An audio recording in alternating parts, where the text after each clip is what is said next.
ரித்திக் சரண். நான் 7ஆம் வகுப்பு பிரிவில் படிக்கின்றேன். என் தாய்மொழி தமிழுக்கும் என் தமிழ் மண்ணுக்கும் எனது முதற்கண் வணக்கத்தை தெரிவித்துக் கொள்கிறேன்.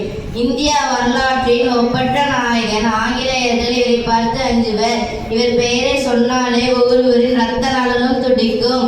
ஆம், வங்கம் தந்த சிங்கம் நேதாஜி சுபாஷ் சந்திரபோஸ் அவர்களை பற்றி பேச வந்துள்ளேன். நேதாஜி அவர்கள் 1897ஆம் ஆண்டு ஜனவரி மாதம் 23ஆம் நாள் இந்தியாவில் ஒரிஷா மாநிலத்தில் உள்ள கட்டாக் என்னும் இடத்தில் பிறந்தார். இவரது பெற்றோர் ஜானகிநாத் போஸ், பிரபாவதி தேவி ஆவார்.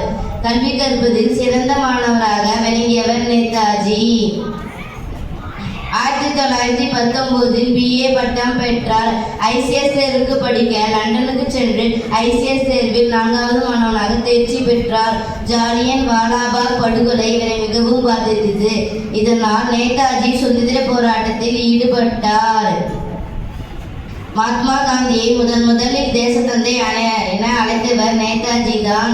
இந்தியாவில் முதல் இராணுவ படையை உருவாக்கினார். பிறகு நேதாஜி பெண்களுக்கென ஜான்சி ராணி படையை தொடங்கினார். ரத்தம் கொடுங்கள், நான் உங்களுக்கு சுதந்திரம் தரேன் என்று வீர முழக்கமிட்டார். ஜெயஹிந்த் என்ற ஸ்லோகத்தை முதலில் பயன்படுத்தியவர் நேதாஜி தான்.